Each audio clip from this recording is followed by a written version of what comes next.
I'm not going to do the edit I did. So I guess I'll go ahead and I'll start. Yeah. So I'm Okay. definitely not going to do the whole Vocaloid edit thing I tried last time. That was an 8-hour render time on my computer. Oh. I don't know what I did wrong or what section I selected, but I did that like a year and a half ago when I wanted that cool vocal pattern. Uh-huh. That was not the same. Again, I don't know. I definitely did some different setting because it was very very very long to make work. So, Hmm.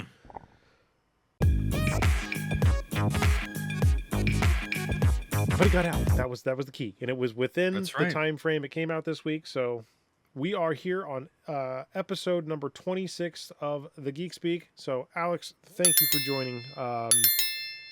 Man, it I didn't realize it was 6 months. Like I looked back and I was like, is it really 6 months that I've been kind of doing this? And then I clicked in my last episode. I clicked on the very first one where we were making the joke about how Mm-hmm. complicated my setup is, and then I listened to that first comment and I was like, holy moly! Like it really has been. So it's time really does kind of fly and Yeah. um you know, I guess before we kind of dive into the crazy news that came out and just in time for this, by the way, that's pretty sweet. Mm-hmm. I'm impressed about that. We got plenty of fun stuff to talk about there. It was damn near a year ago when my kitty cat that is no longer with me, Mr. Meow, when he passed away, and I was like, I remember my emotions at that time, and I was in a very different mental place when that happened, and then Mm-hmm. like now coming into I guess the year of that within the next like week or two. It's Mm-hmm. crazy how like time kind of like I don't want to say heals all wounds, but it definitely changes your perspective on a lot of things. So it's like even this comment that we're about to kind of talk about within the video, the LSS Dev Talk, where Brian Gottlieb actually kind of started off by saying that as he gets older, time has a different meaning to him, and it's weird because there's a lot of similarity to that comment in my life, whether it's personal stuff, life, friends, all that. It hit home. That episode hit a lot of things in a real interesting way. So I don't know if that hit Yeah. you in the same way, but it almost hit me in the feels in certain areas. Like it's I mean, being entirely honest, if I'm not having an existential crisis on a regular basis, who am I? And that's kind of my entire life. But believe it or not, same kind of concept. In about 2 months will be the 1 year of the passing of my first cat that I've ever like had a deep emotional attachment to. It'll have been in 2 months. And so like it really is just kind of one of those things where either you're on that level of like time is moving so incredibly quickly and you can't believe you're this far in, or you feel like it's just been so slow and that you feel like it just happened yesterday and that you're not entirely sure of your overall sense of time. But I mean, people get affected by hundreds of thousands of different things on a regular basis every single day. Nothing, no day is ever the same in most cases. So it is yeah. definitely I something to fire the synapses off. I'd make a very inappropriate joke. I think it's very too new for it, so I won't even say it in here. But it has something to do with the relevant late breaking news story, and it was it would be very very sad to go down that path. But like yeah, it's everyone has different life things happen to them, so it's like holy Mm-hmm. crap. Yeah. Anyways, to go and circle back on more interesting stuff, you know, I guess I might as well go down this real quick because I don't typically do this. First and foremost, there is a gentleman I'm going to call out, um, Matt Tutokes. First, thank you. So I don't know, Alex, if you know this or not, but then that last episode I did solo, I kind of did a Mm-hmm. little hidden message inside of the kind of later half of that message. And Matt Mm-hmm. was the first person that found that and followed the instructions and did the ask. So congrats Oh, to Mac. He gets a fantastic set of resin dice that my better half makes. So he's going to get those custom made. I think he actually chose a nice. uh, a theme around the hero Blaze. Oh Mm-hmm. no, I'm sorry, Kano. Incorrect. It was Kano, and specifically around like the Aether Wildfire and yeah. So that'll be a kind of a fun fun thing. The wife is already like going through and thinking of how she wants to design the dice and doing all this. So she has like these blanks she's already looking at, and I think it'll be exciting. I'm really Nice. curious to see, because this is the one she made for me, my little Flesh and Blood like Everfest Admit One dice. It has an Admit One bottle cap in the back of it. Cute. And she even buried in the back of it. I said, "Can we get a Flesh and Blood logo card in there?" And we found a way to make it work. Nice. Not you know, I don't know if that's easily reproducible, but that was still, it was like one of those things. It's just super cute. So, anyways, Yeah, so again, nice and unique. congrats on that. That was that's probably one of the first giveaways I've done. I mean, I think we've tried in the past to do something small, but actually, since this is the 6th month, I might as well do a celebration of that. So I guess before we get into the news, if you stick around to the end, we're going to be looking at doing a possible giveaway. We got an option of some cards here that are face backwards, so you don't know what they are just yet. What could they be? What could they be? Ooh. So, all right. So Alex, how do you want to get into this? This just came out of left field, but I feel like this is damn near. If I'm allowed to say that during this episode, I was trying not to cuss, but I don't know. Does damn count as damn? It's like a beaver dam. You can cuss. Are you kidding me? I sometimes you just got to give YouTube 5 minutes, and then after YouTube's done in 5 minutes, you can cuss. Oh, but, we're there. We hit the 5 minute mark. We're good. You're already here. So. Only 1% of people are watching at this point. Only Matt. That's it. Thanks, Matt. This is for you, buddy. So the the level of like, just this came out of left field. It was just like, but it's so damn good. Like, this is something I think we've been waiting on, or the speculation, at least from the World's drop, in combination with other things. To me, this is probably one of the largest changes to, I don't want to say social play. It's not PvE. That's not what we're going to talk about, folks. That's not what we're talking about. We're not there. They didn't mention that. But gym packs, like that, I want to start with gym packs. What is your thought on the gym packs article? I jumped out of my seat when I was listening to that dev talk, and I heard them start talking about gem packs, because I mean seriously, when I started watching that dev talk, I was not expecting much, right? I was expecting a year in review, some cool things to look forward to in the future of Flesh and Blood, but no spoilers. No deep in knowledge into future products or anything like that. I was just like, this is just going to be them talking about how Flesh and Blood has impacted them. Gift. Right, exactly. And so when they came up with gem packs, I almost jumped out of my seat, because let me tell you, did the article drop after that video? See, I was on back-to-back phone calls for my day job all day, and I did not even see that this dropped until I looked way later. I think you even pointed out, you said, "Hey, you got to go watch the dev talk," and I was like, I didn't even know what happened. So, so it happened. It happened right after that launched, and cool. it came up because I mean, it was a big thing, right? They wanted to get into the knowledge base of retailers and let them know about it. It is such an insanely cool product, because effectively what they're doing, for those of you who do not know, I'm sure Jacob will be kind enough to leave the article in the description of the video, but effectively what it is with the release of the Hunted, there will no longer be armory kits for your store. Which is so fantastic. No play mats or no, none of those promos, even though they did super well with these Rosetta promos. I think they've been really, really beautiful. But redemption cards for playmats. Right, yeah. But yeah, no playmats. They're getting rid of the cold foil that you win if you're the winner of the armory. They're getting rid of that entirely. What they are doing instead is they're introducing these gem packs. And what they are is it is currently it's a 32 card pool set, effectively. Did they actually say that? I guess I don't remember hearing 32. Where'd that come from? It's in the marketing, the retailer FAQ for I didn't get to that piece yet. Okay. Yeah. So effectively what it is each pack, and I guess let me preface this before we get into like what actually is in the pack. There it is. Configurations. Wow. Okay. Yeah. Go ahead. Continue. Essentially what it is it's a pack. There are 50 of them in a carton, and in most cases stores will get a carton. And they're meant to kind of have like 25 of them go out during the first month, 25 out in the second month. And then for the third and fourth month, they'll get a restock of another carton. It's This all micro depends sets. on, yeah, this all depends on the overall Armory player attendance. base. Yeah, and who's, how many people are at your armory. Some people might get more, some might get just the one. It's all depending, but it's equivalent to be kind of like 25 a month is where they're looking to do on average for the amount of packs to give out. And more importantly, these are not going to be structured like the cold foils are currently at armories. If you go to an armory and you win the armory, you get whatever prize structure the store is willing to give out, and then also the cold foil, of which there are only 4, one for each week for the armory.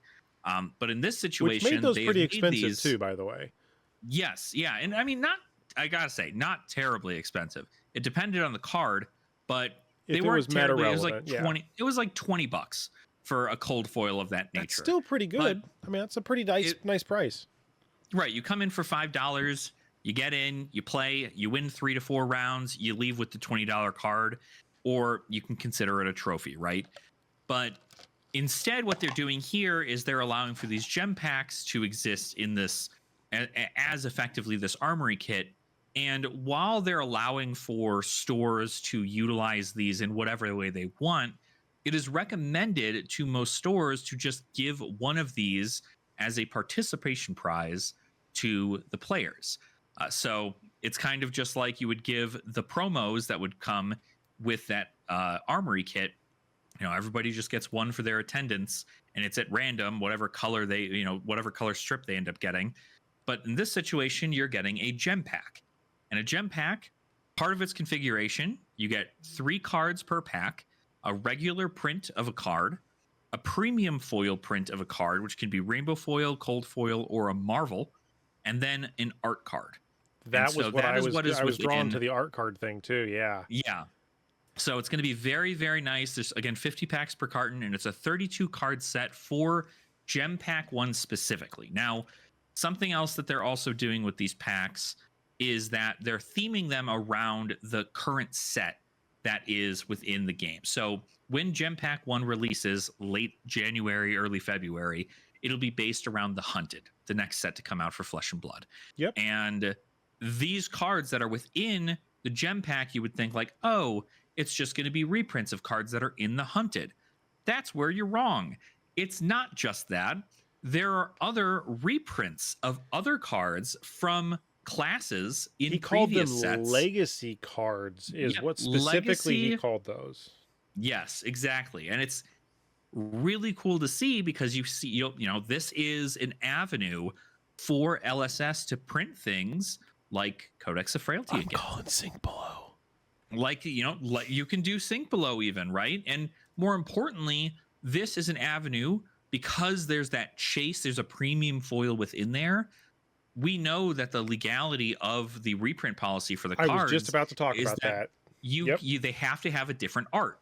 And so in this situation, this gives them the opportunity to give alt art cards for cards that already exist in previous sets new life, and also introduce them into the market, while on top of it, allowing it to be a wonderful thing for any player of any skill level to be coming into an LGS and going, hey, I'm sitting down for an armory. Oh my gosh, is that an alternate art Codex of Frailty that only comes in Gem Pack 1 and will not be reprinted in the same art ever? Like, that's just so cool. And you think about the 1,500 different LGSs that run armories on a regular basis, 1,500 plus that run armories about, on a regular basis. Yep. There are so many of these gem packs that are going to be out there. It's going to help fuel the market. It's going to help get new cards and old cards into the hands of all players. And more importantly, they're going to be relevant cards for the set in these packs. So you're not just going to get like chaff, it's going to be something special in these packs no matter what. It says each wave will be providing a 2 months worth of event allocation or based on similar numbers. So like, as an example, if 2 months worth of events, so let's say that's one event per week, because that's what it talks about. So that's 8 events. So in theory, if there are 50 packs in one of these, that's the average, and it's supporting over 2 weeks, it'd be what, 50 divided by 8? Would that be the correct way to approach that? Is that where my math would be right? Yeah, that's about right. Yeah, it's So about that eight. means You that figure on average 8 players per so that means armory that per there's week. 6.25 packs per week if they did it equally. So in reality, they can't necessarily give everyone every week a single pack, probably, unless you have a small enough group. But if you have a bigger store, right? If you have 2, now that's going to be, let's call it 12 per thing, which would be like, let's say an event of 16 people.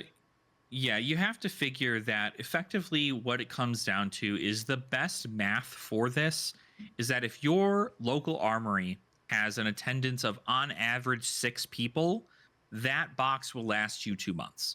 Correct. Because if that ends up being the case, right, everybody's going to be able to get one. You're at about 24 packs at the end of the month, and then you have 26 packs for the next part of the month.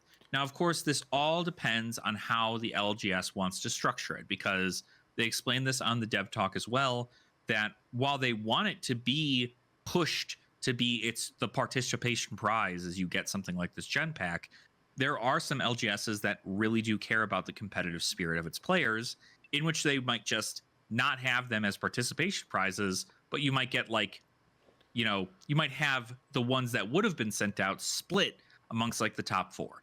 Okay, and have that happen, right? Alex, I'm going to throw some numbers real fast your way, and you're going to tell me if this ballpark napkin math is anywhere near close. Okay. So you have 1,500 stores. We'll call that the number that was stated. Not 100% accurate, but probably close. Probably under. There's probably more. I would imagine there's more. But we're just going to say 1,500. It talked about Gym Pack 1 would be for the first season, which is the first set. That's a quarter. That's 4 times a year. So year divided by a quarter is 3 months. So it's technically about 4 months. Really gonna be 3, because there's 3 sets a year. So it's really 4 months. So if one of these packs per store services 2 months worth of events, that means that in the long run, a single store of those 1,500 would get technically about 2. Some stores will get more, right, because they're bigger. We're not going to account for that at the moment, but just the bottom. So 2 per of those stores.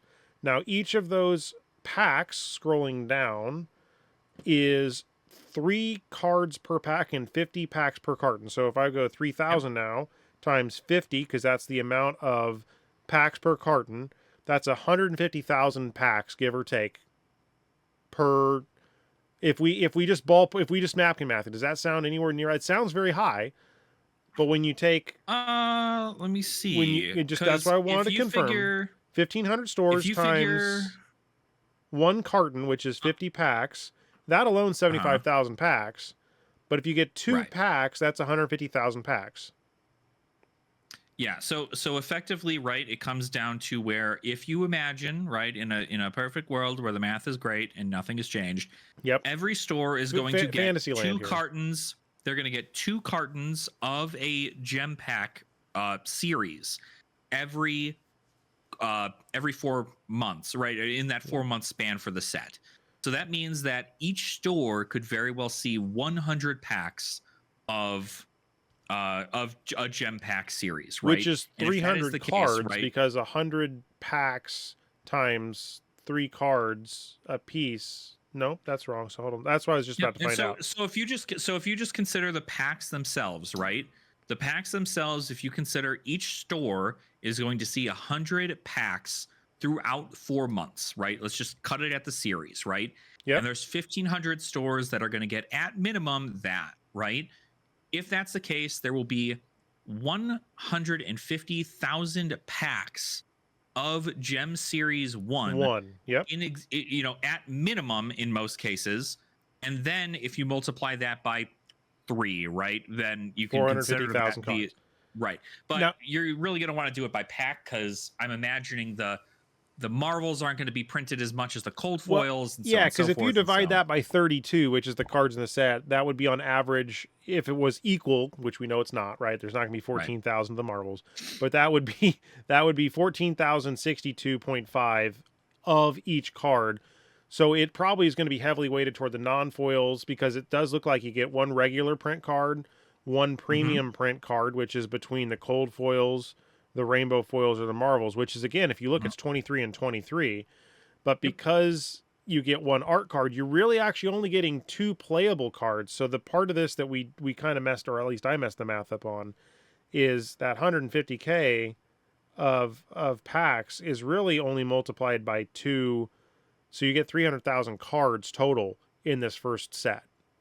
Yeah, right. Effectively, because the art card's not going to be anything that's going to be able to be used like as the as the game would be. So if you're talking cards that are going to be able to be put into decks, then there's only 2 out of the 3 cards, which means that at 150,000 packs, that's 300,000 cards total at a base level for this that are And if going to you, be printed, and then of course swapped between yeah, the non-foils, the rainbow foils, and so on and and if so you forth. So, pretended like this was a booster pack, and this is where the wheels fall off. This is not really. This is just more for my mental fun. If you mhm. pretend there were 16 cards in a pack with 300,000 as your number, that's 18,750 packs. And then if you divide that by 24 packs in a booster box, this is only the equivalent of adding like less than 8. It's 781.25. So there's like 780 booster boxes being added worth of those cards throughout the world. Um, that seems like a very tiny number. So I think these cards are going to be highly sought after for certain ones, I'm sure. And they might even be able to put some funny joke stuff in here. Hell, even the art cards, I wonder if they're going to do, because I collect the Magic art cards. I actually have several of them around here somewhere. One of Mhm. them, they do the signatures. I wonder if there's Yeah. going to be hidden things like that, similar to how Dust Till Dawn had the artist proofs. I wonder if they might have, here's your Flesh and Blood card, but it's signaturized by the artist or something. That'd be Mhm. kind of nice.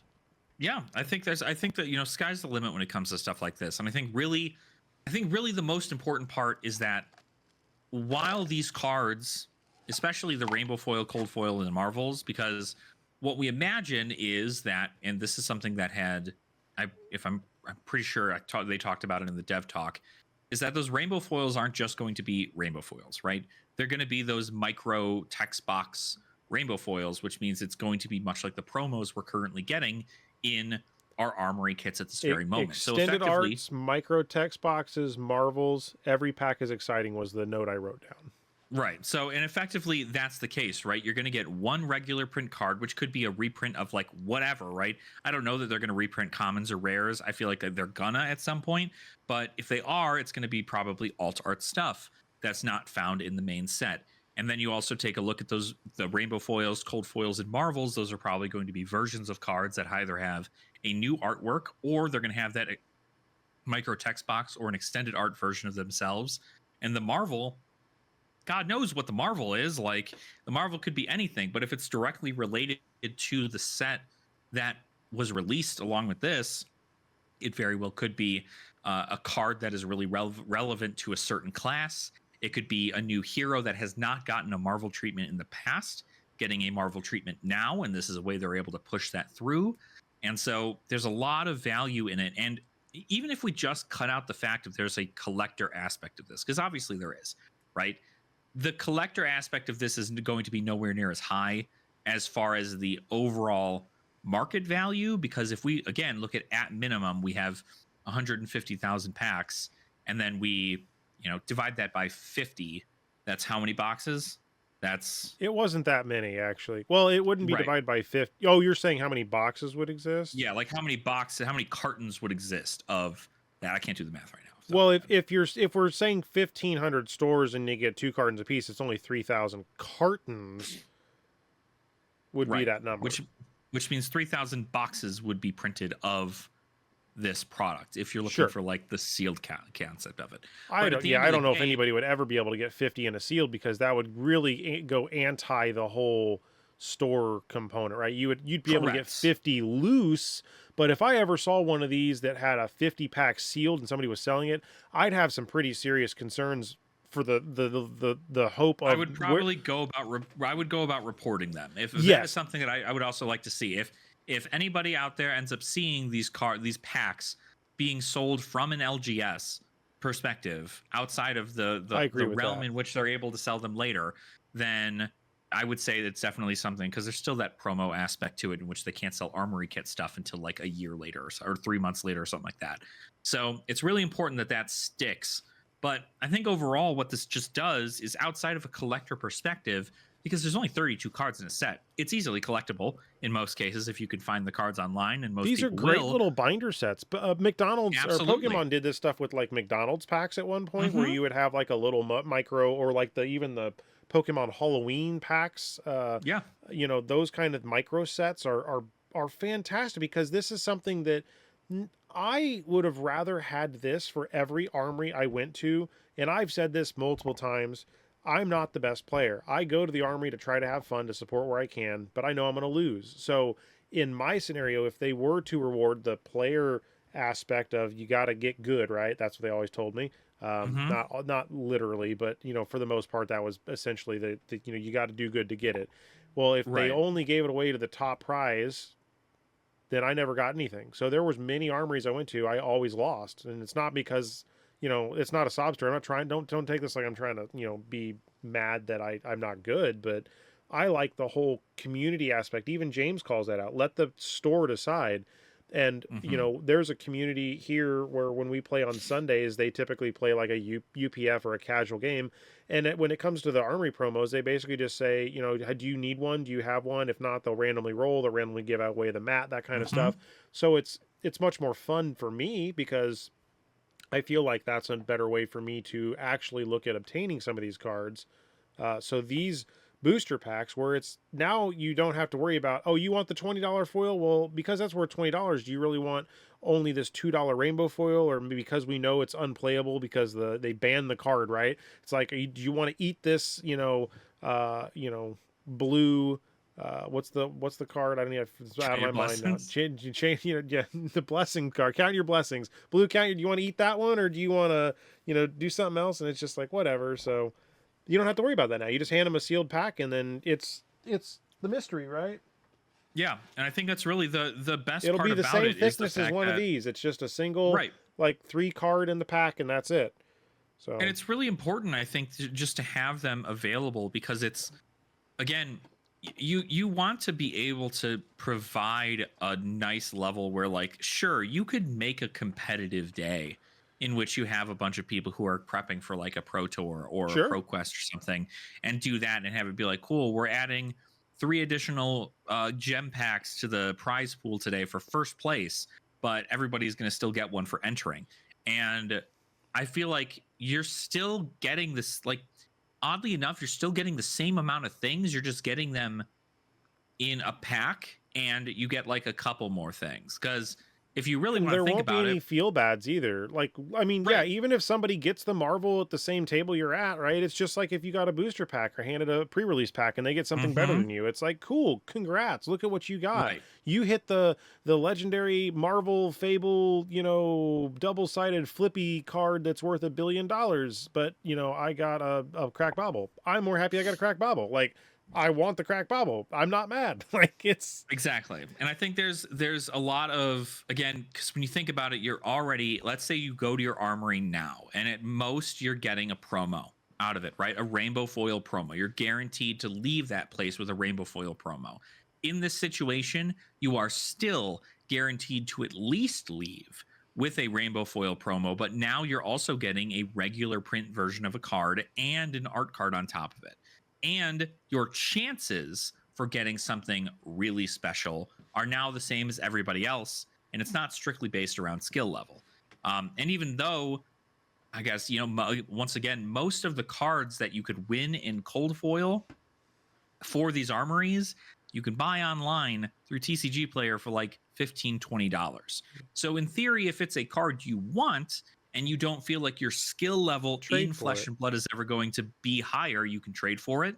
You can buy it online. People are always selling their stuff, and so the options are there for you to get them. But you can skip the whole Rocky montage of trying to be the best player in the world. You can just buy them. But in this situation, at least everybody has the same initial impact into what's going to be on the table. And now these marvels, right, like a marvel that comes in here, because there's only one marvel in the gem pack, that marvel is going to go for a lot. because it's going to take, X amount of armories. There's going to need to be a lot of armory attendants in a lot of places for these cards to just continuously be cracked. And it might not even be a Marvel that gets a lot of use, but it's a Marvel that you're only able to get from gem packs. And so it's a fun little thing. Now, did you get to go? Have you gotten any of the Cracker Baubles or the Christmas stuff yet? Because I did. I need to go hopefully on Friday. I'd like to try to see if one of my events is firing around here so I can try and get some of that. Because now, is the Cracker Bauble only for when you purchase something, or is it part of the? I forget. How does that? It's only if you purchase $20 or more of Flesh and Blood product, you get a Cracker Bauble. That's what I want. Which one did you get? I ended up so I was able to, at my LGS, I bought like $15 worth of packs before realizing the Cracker Bauble was there. I bought $5 more worth of packs, and I got a Cracker Bauble with an agility and a silver token. And then I just went to another LGS of mine and spent $20 more on packs, and I ended up getting one with the diamond. Ooh, so I think that's pretty cool. cool. Don't rip that one, man. That one's probably gonna. No, it is not ripped. The silver one and the agility one is ripped because I needed a silver at the time.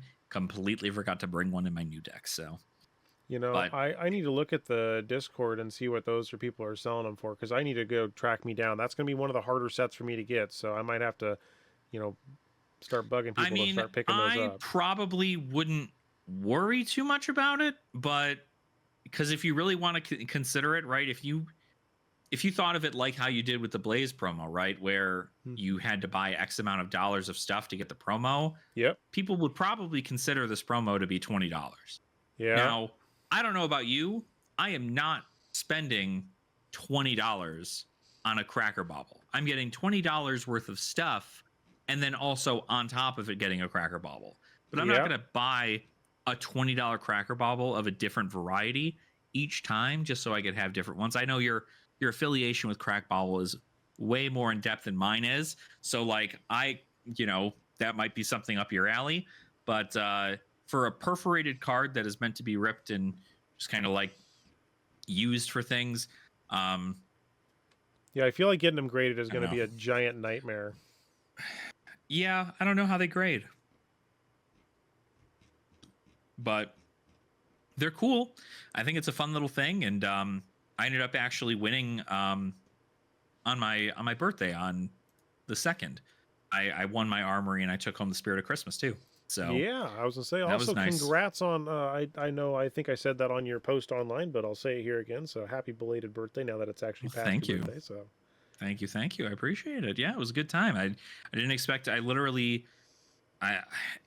loving Vincent a lot, and I'm still trying to try to figure out the high roll lines for Vincent, but new, I feel like it's just like playing an MST hero feels good, and I enjoy assassin. I would say if I'm looking for a more controlled build of a deck, I prefer assassin builds a lot. So getting new, I essentially built new the night before, not even the night before, the night of, and I was just like, we can just run this back and throw 6 copies of Count Your Blessings in here, and we'll see how it works.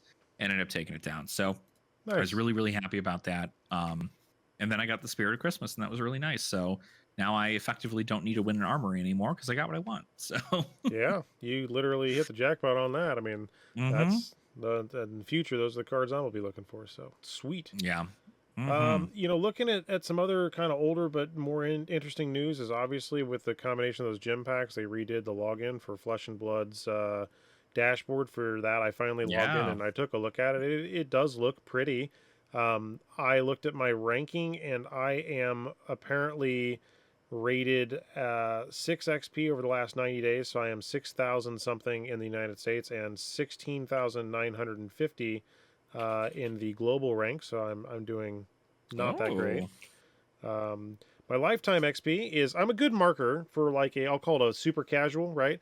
I have 105 XP. So I'm not really high up there, but I'm definitely not I played one event. And it says I'm rated 6,955 as of today in America, and 17,484 worldwide, with a very low percentage of wins of those 105. As I alluded to, I have only won 38 games, apparently. So There you go. Yeah, I mean my stats are, I guess they're like kind of nearly double. I only have 45 90-day XP, currently ranked 2611 in So the that's US. intriguing. That you're so the difference between 6 and 45 is you're damn near 3 times higher up on the scale at 2,000. Mhm. Wow. Okay. Yep. So pretty high up there, and it's based around specifically a 90-day streak. So like it's within the season, effectively, is where I Sure. believe Sure. that Sure. benchmark sits. My lifetime XP 279. I'm currently ranked 3,947th in the Ooh. world, so above fourth at top 4,000. Let's go. And Oh, so that wait, then that was world. You said above 4,000. no, just US. Oh, got it. So Okay. Cool. top 4,000 in the US. I'm nearly top 10,000 in the world. Wow. Okay. So pretty good there. You And heard it here then first.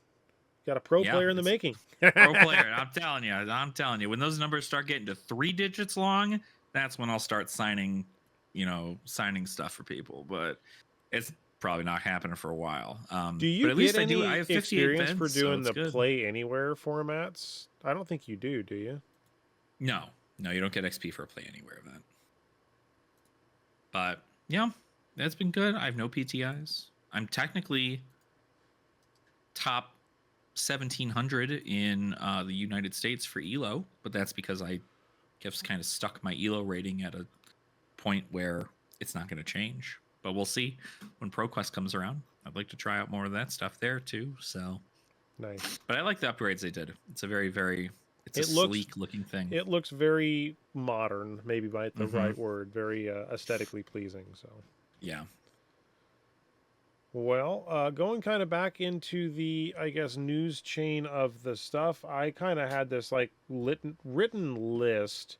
I kind of just, as I was going through that video, I kind of wrote down a bunch of notes in no particular order. Mm-hmm. Um, Apparently, Wager was mentioned as a really good mechanic, and Mm-hmm. in the rear view mirror looking backwards, I do think Wager is a pretty interesting mechanic because guess what? It does the one thing that a table game should do, which is make interactions happen that Mm-hmm. are both meaningful but have a result. And Mm-hmm. I like that. I think that is a very fair analysis of Wager actually meaning something. So I would agree with that statement.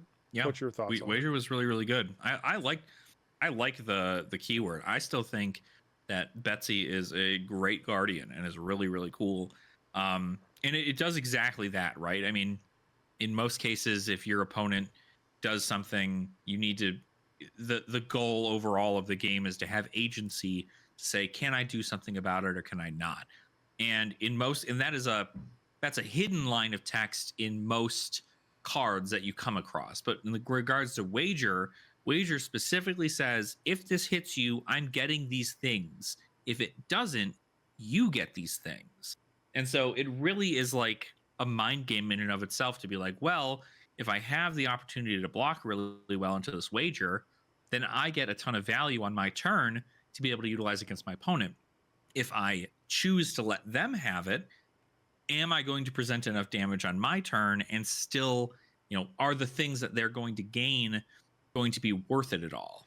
And I think that's that give and take, right? You have to make sure that, if they're going to come in for 7 and then if they hit, they're going to get a vigor and a might token. And then it's your turn and you deal 20 damage and they had to throw their whole hand. Now that might and vigor token don't matter.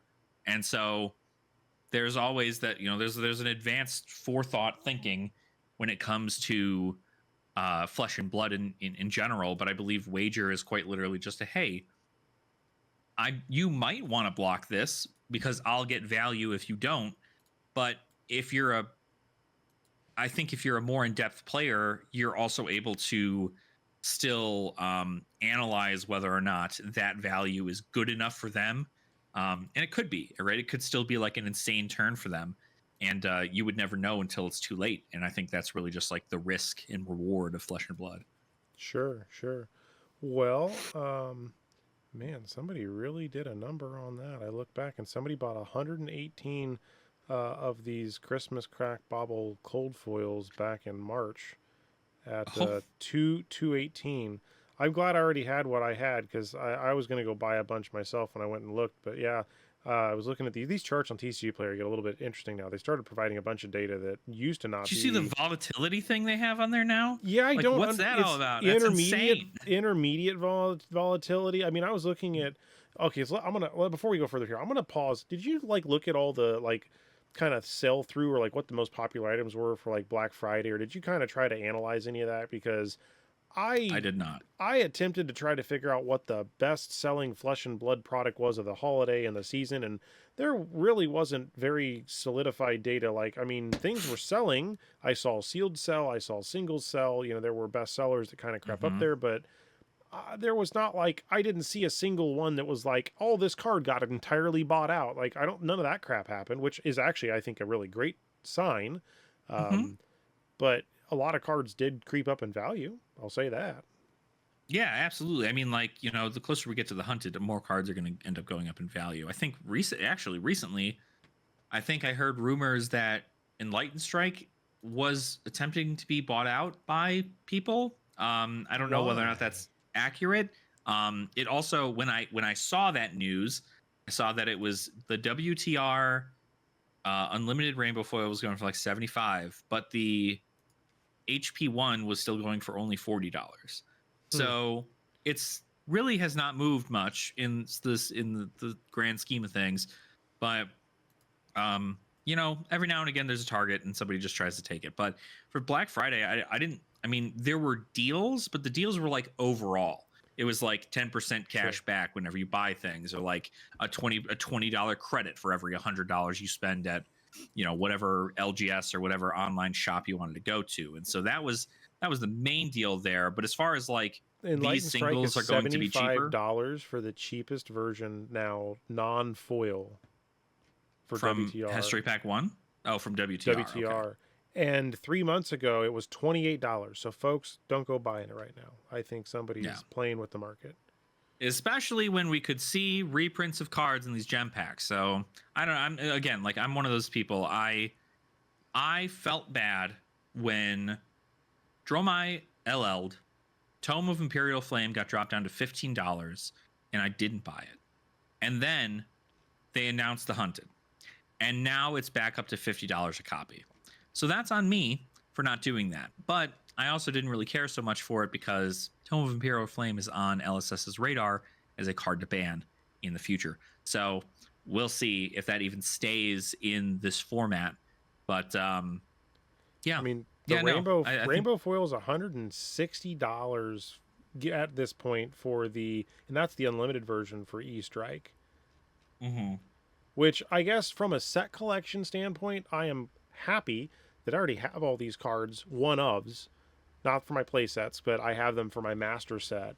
And it's weird how I think some of my cards, if I go back, I keep the tag when I buy it from like an LGS on the sleeve. Uh huh. I remember paying like $20 for one of these or $10 for one of these. You know, it's like No. some of these were just stupid cheap at some point, and now to see them at this price, it's like, wow, that's interesting. Like, TCGs. I mean, when you think about, I've seen people with price tags on dual lands for Magic that were $15 back when they first got them, did and it I was ever like, tell you about the dual land story I have? I no. haven't told you. So I had an LGS owner offer me to go buy a set of dual lands, and he said, "Boy, you'll never get them at a cheaper price than this." Uh huh. And in my brain, I remember hearing the word $10 a land, but he told me that there was a catch, and I said, "Okay, well, Jerry, what's the catch?" Uh huh.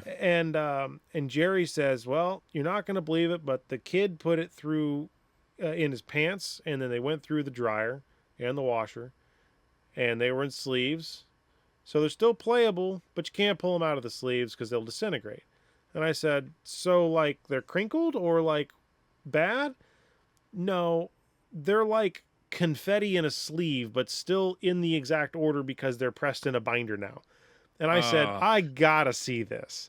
So he pulls them out, and I basically I get the cards and I look at them and I say, "Oh my god!" I look at these and I'll see if I can find them later tonight. And I'll send you a photo. If I can find it, I'll put a photo on here somehow. yeah. But these are like to a level of like destroyed that hurts my soul. but like Uh-huh. so much so that I was like, you know what, for the price you were telling me, like it's worth having just because it is a dual land. And I mean, this is, you have to understand, this is also probably every bit of 10 years ago. Like this was a $10 dual land in a time where dual lands were selling probably for 50, 60, $70, like, or whatever. 10, yeah, yeah, You know, exactly. They were selling for they were still still selling for completely a cheap. decent chunk, but these were like bottom of the barrel. Like I just wanted one because I was like, screw it, I'll put it in a binder. And I say, hey, Right. look, guys, I have this. I'm proxying the card. Here's my real one. But here's my thing. That was my idea behind why I wanted it. Right. And I got them. And to this day, I looked, and like even a damaged version, theoretically, not that anybody would ever pay this, but like that thing alone supposedly is now several $100s for like a shit condition version of that card. And I'm like, there's no way. Yeah. It's like there's a certain level. I'm like, I don't know about all that. I think it was a Yeah, plateau that actually. I don't believe that at the level.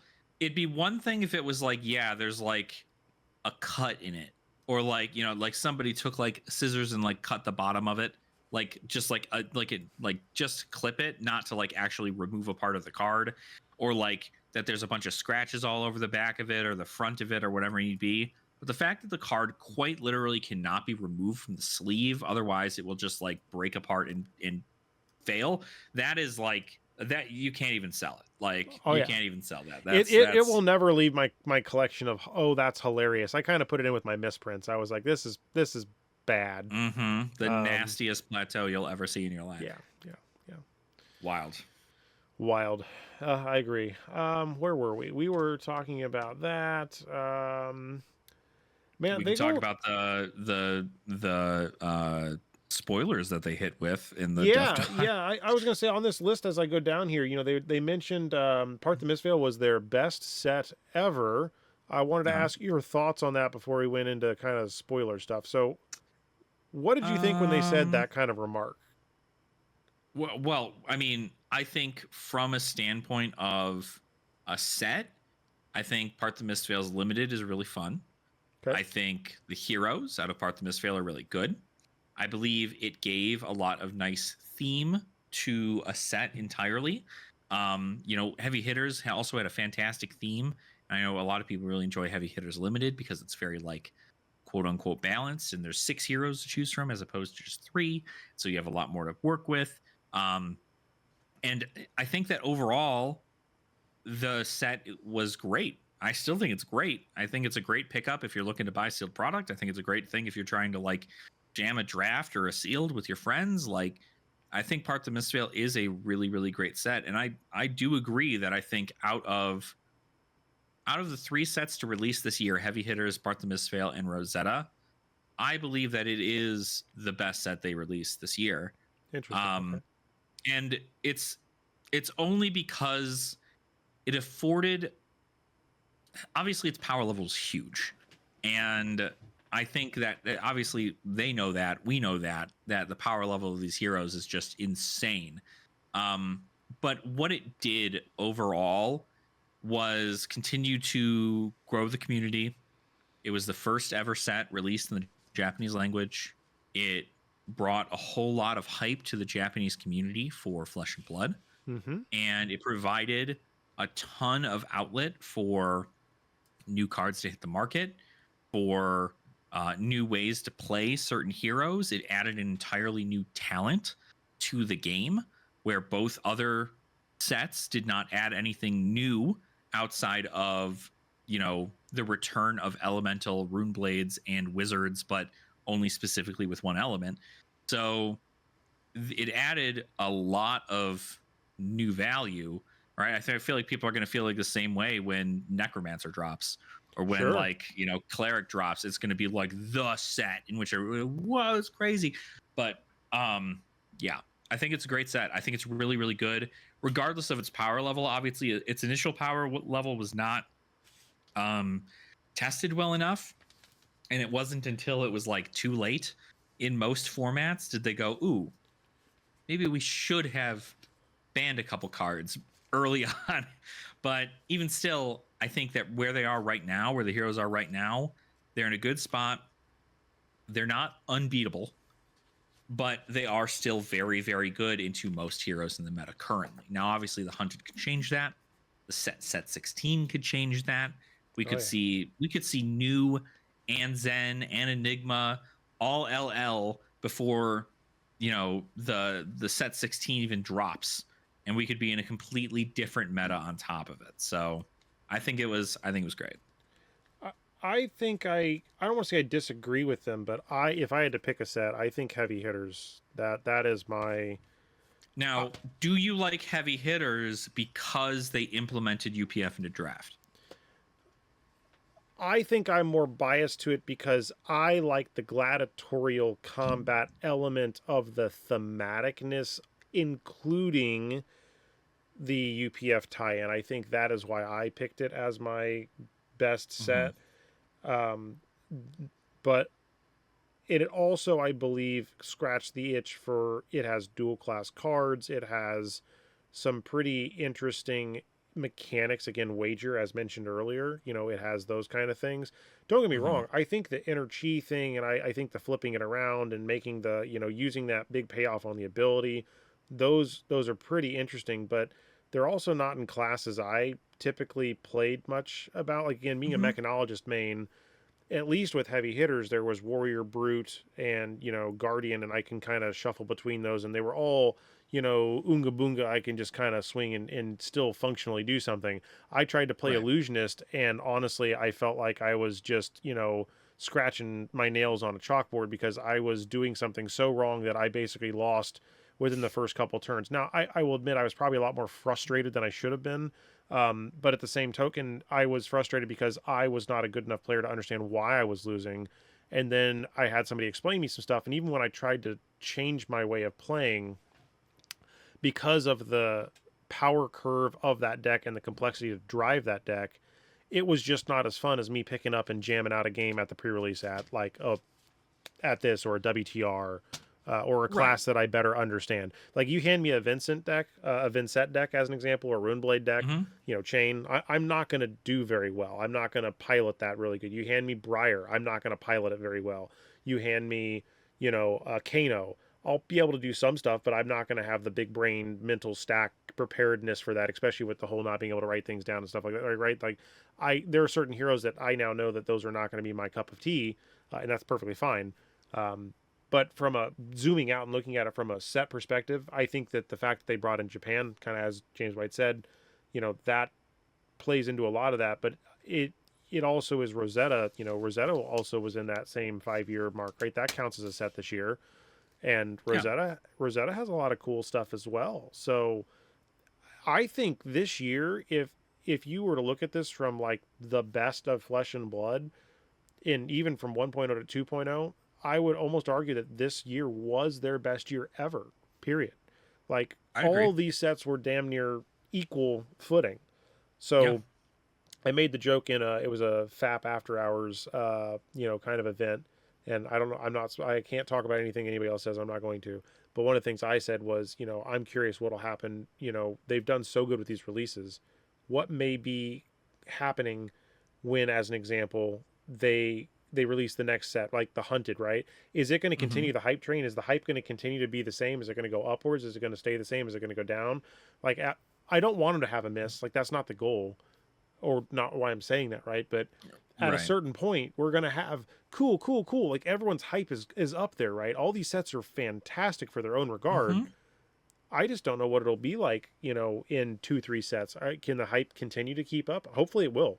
Like, knock on wood, right now, doing it. Yeah, I think it definitely has an opportunity to continue.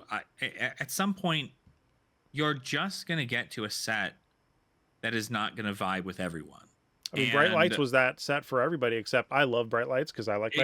exactly right. But everyone calls it Mechanologists the loved. Bud Light. I think I've heard that term thrown around. The Bud Light of Yeah, I think Saint calls it Bud Light or something because it's like cheap beer, yeah. like kind of concept. But like, I think Bright Lights did fantastic.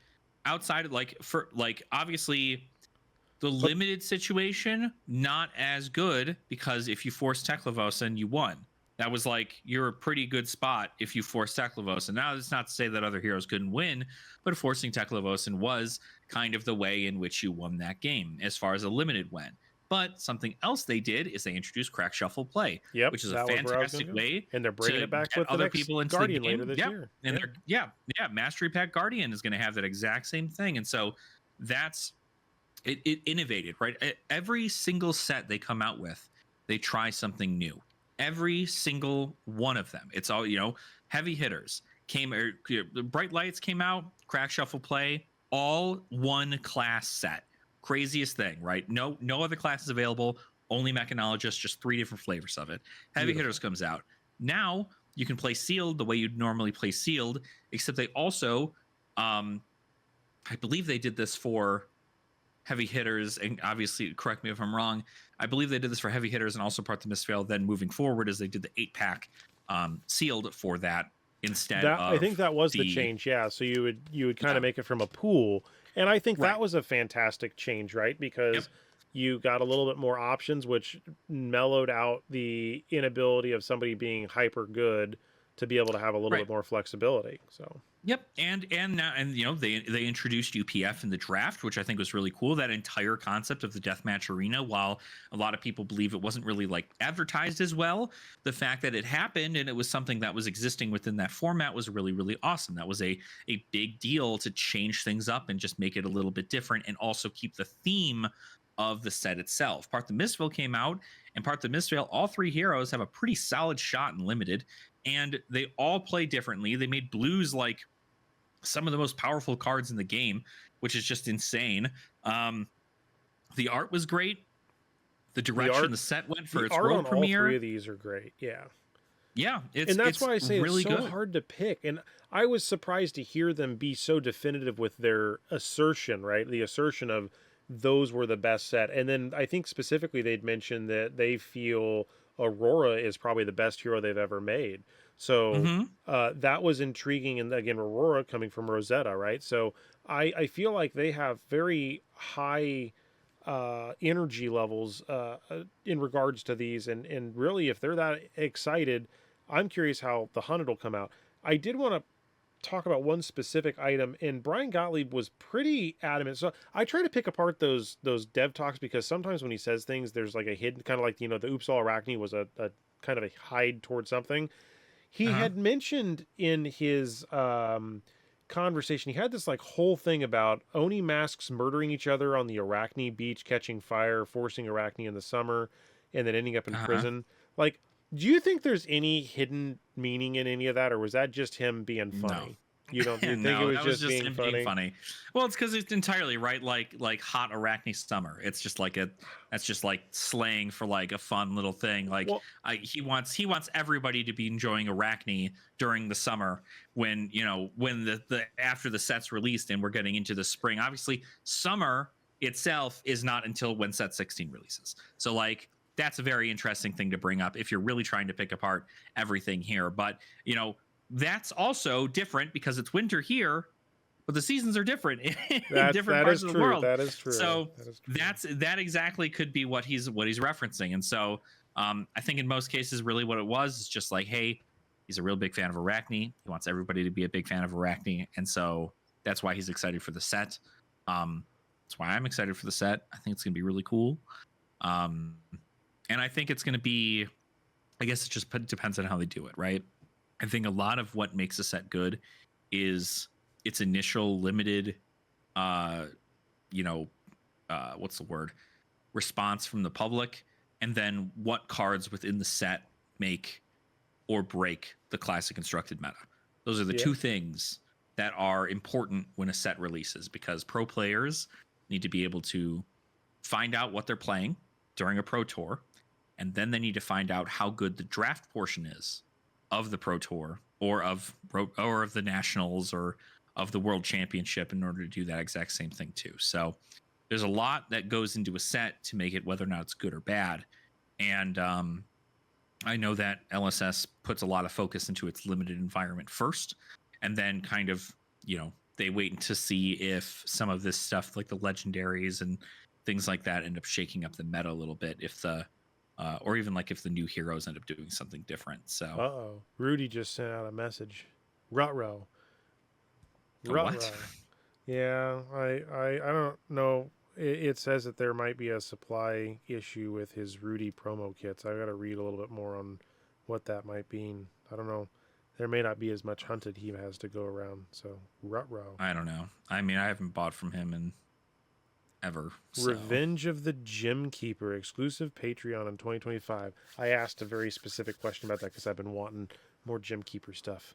There you go. Well, I mean, they just reprinted Diamond, so yeah, I know. I feel like this all coming together. Let's go into the spoilers because I know that was something you mentioned earlier, and I feel like we definitely avoided talking about them. But they mentioned it looks like 1, 2, 3, 4, 5, 6 cards. Yeah, roughly, give or take. So where do you want to start? What's your thoughts? Where do you want to go?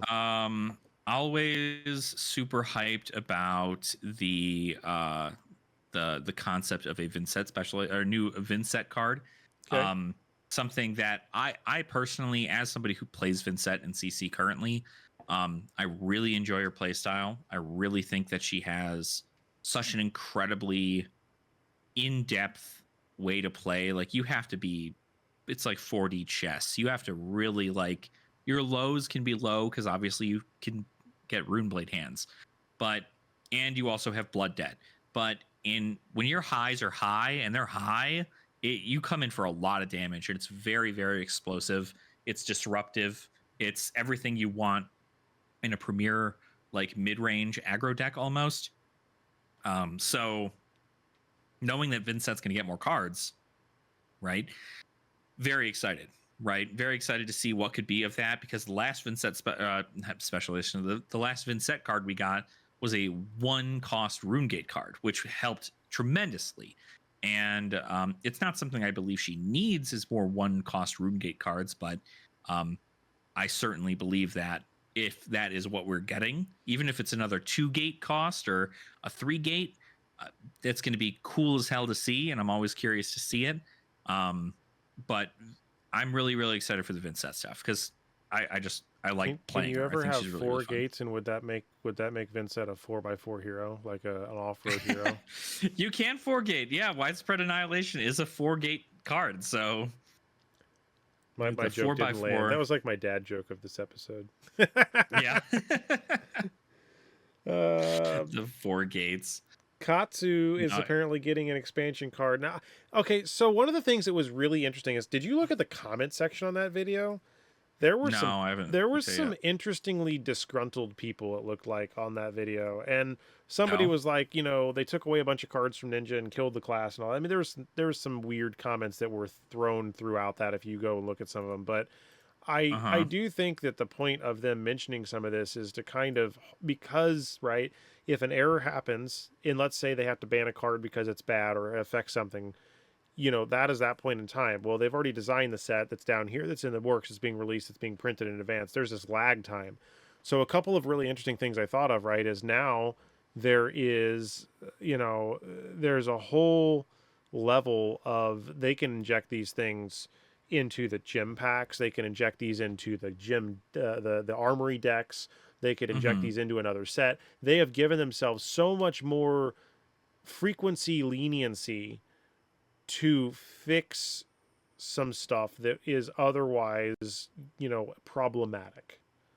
So I think that that's pretty intriguing if people were complaining that much about the Vincent thing. I don't know if I've given you enough time to look for any of the comments that I was talking about. So no, I mean, I haven't found anything specific, but like, I think really what it comes down to is every TCG always has their own, somebody's out there complaining all the time, forever. They always will, right? Whether it's Katsu now, or it's Teklevosin tomorrow, or it's, Ira the next day. Somebody out there is upset that their hero that they like is not performing as well as they want it to. And because of that, they demand that cards be printed to help this hero. And when they're not, they're just upset about it. And this is a normal thing. It's not that, they're not doing hero specific bans. And because they're not doing hero specific bans, anybody who specifically ends up having an issue with this is like, okay, cool. If Bonds of Ancestry getting hit means that you cannot play Dishonor, in Katsu. You cannot play Dishonor. And because you can't play Dishonor, that is an important, an aspect that I don't know how many Katsus were dishonoring people, but It's it's such a not cool concept, though. It's great, but it's not, now it's not a valid thing. They quite literally took something that was a Katsu specific situation and said, now because of the sins of Zen, you can't get to do what you want to do with Dishonor. So And I can they understand fix that. that? Do you think they'll find a way Of to course fix they it? can. Yeah, of course. You can just say, hey, because what does Dishonor specifically need? You need Bonds of Ancestry and Descendant Gustwave previous to it, right? Let me. I also see somebody in here say, what is Underwhelming Gustwave? That doesn't seem like that's a legit card name. That seems like that's somebody making fun of something. Well, so Brian Gottlieb called it Underwhelming Gustwave, but it's called like second of the Gust, something like, hold on. It's a card that came out in Rosetta, I believe. It was Rosetta or it was in Mistveil.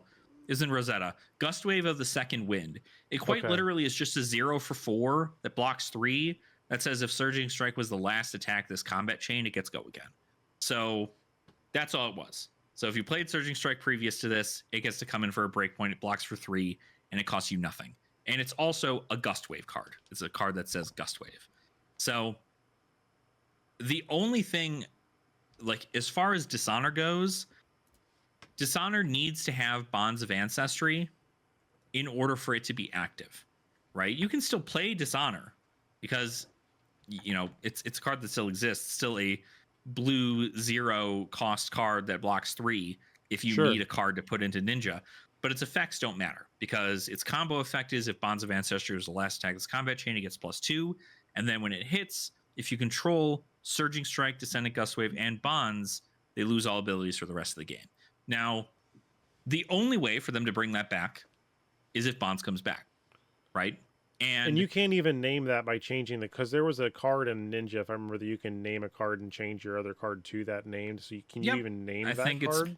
I think it's Mask of Many Faces. Yes. Destroy Mask of Many Faces, name a card. The next attack action card you play this turn gains that name. That is a valid strategy. But can you name a banned card? I don't remember if you can. That's the piece I don't actually know. I don't actually know, right? Because I'd imagine you could.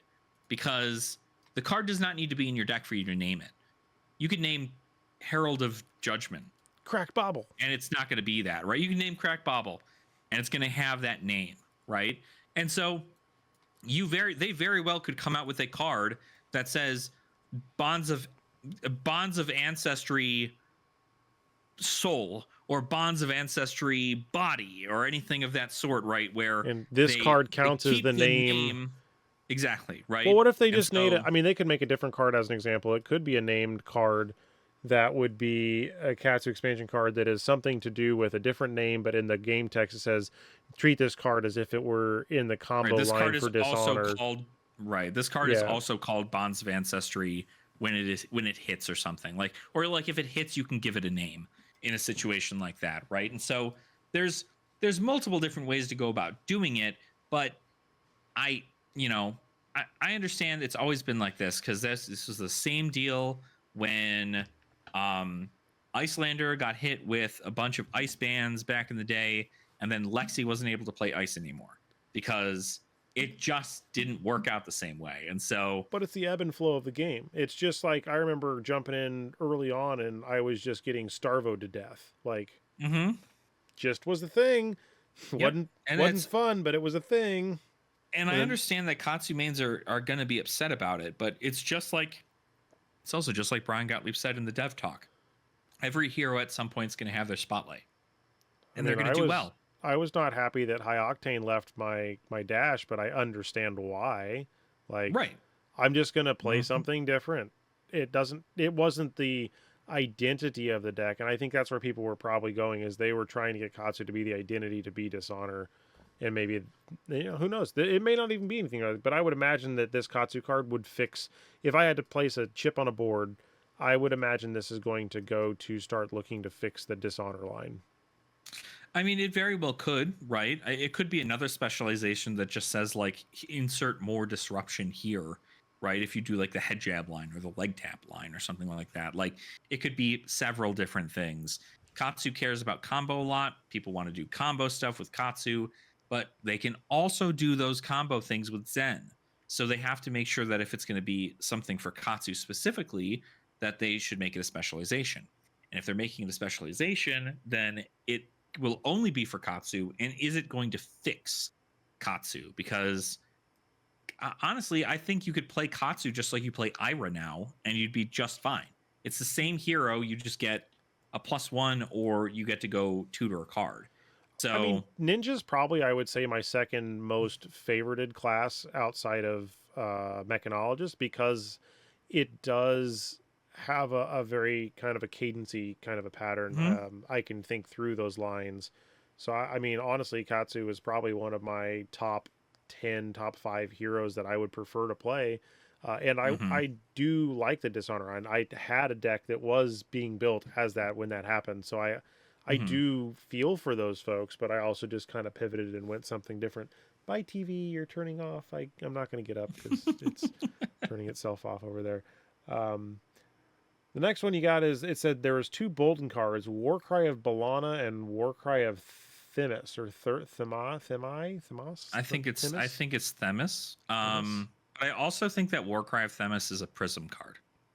Because I see that you kind of got that information from a comment on there. Yes, I did. I was trying to find something useful, and that showed up to be the useful. Yeah, so. I do see, and so that is brought up, that the Warcry of Bellona being something for Bolton, but Warcry of Themis, Prism was mentioned when Warcry of Themis was brought up. So I believe that's a card for Prism.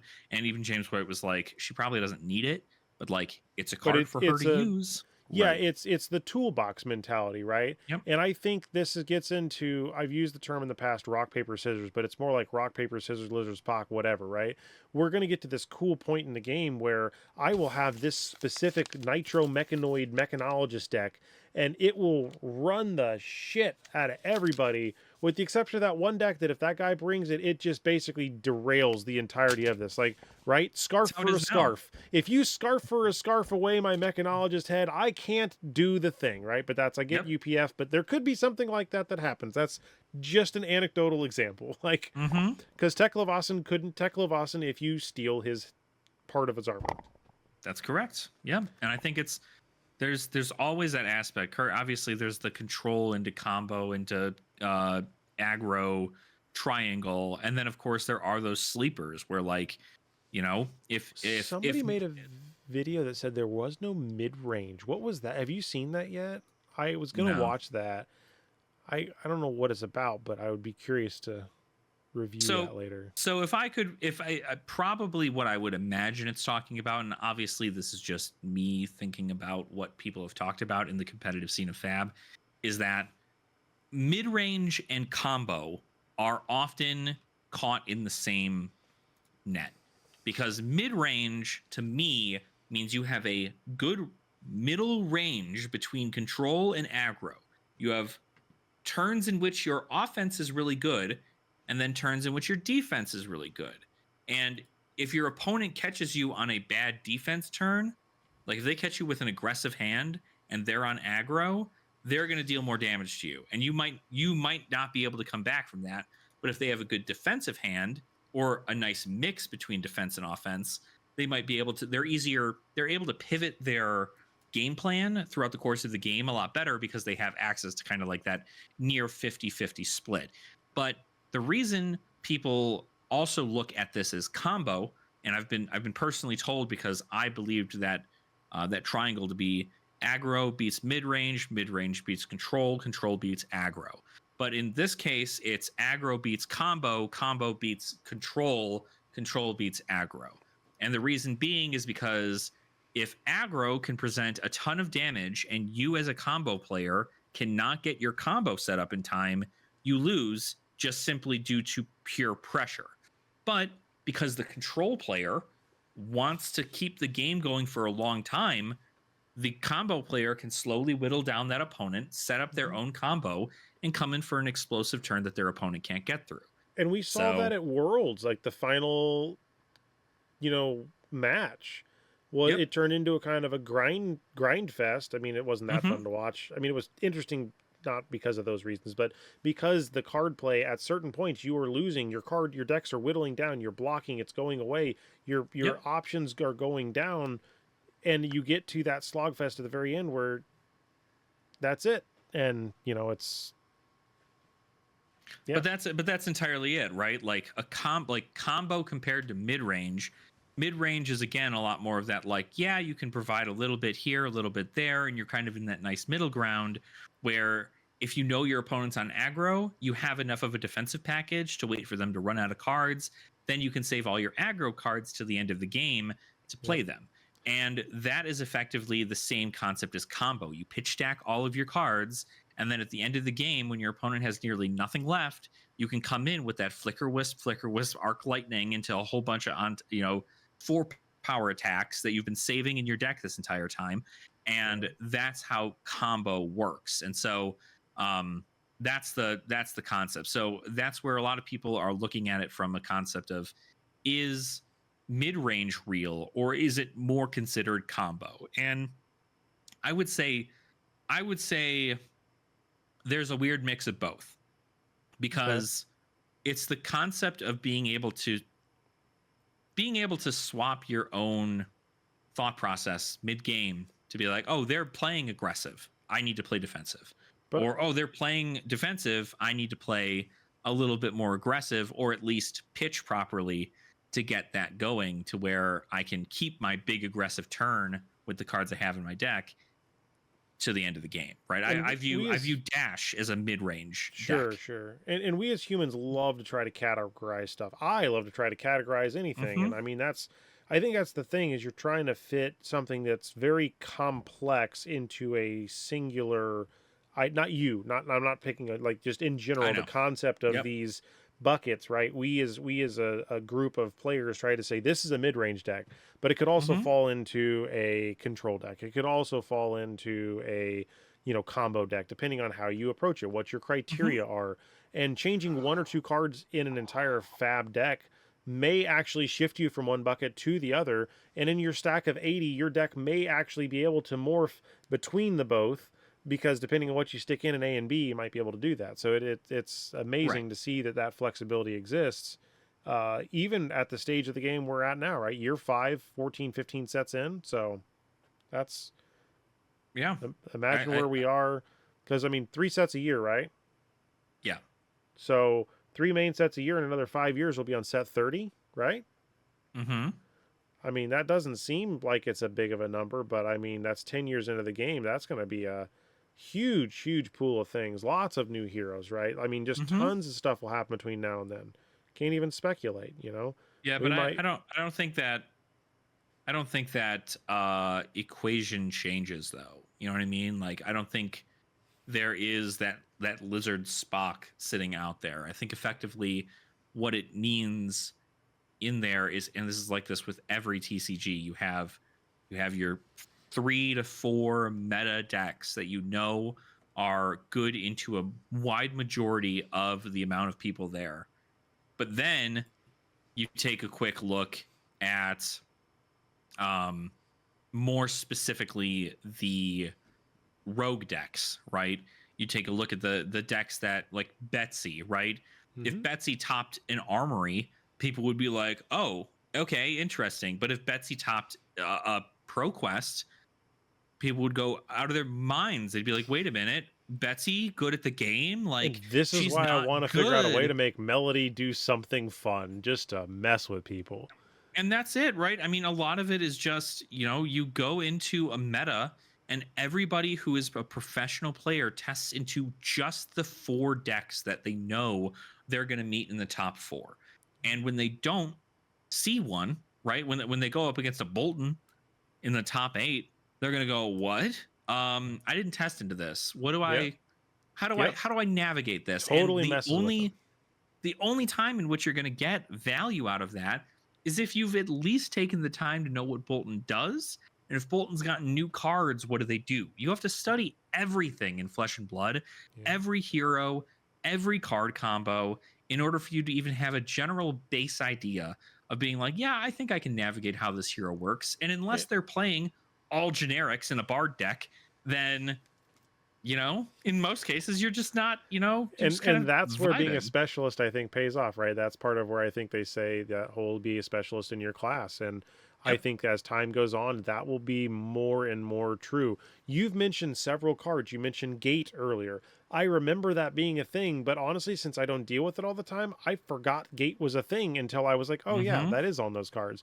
So there are even, and I'm not saying I don't know everything, but I look at a lot of cards all the time, and if I'm not remembering that stuff, I mean, just like in Magic, you get to a point where there's so many cards, somebody plays something down, and you're like, "What was that? I haven't seen that in 10 years." Like, oh, cool. All right, what does that do? How does that interact with Yeah. this? What's the edge case Yeah. here?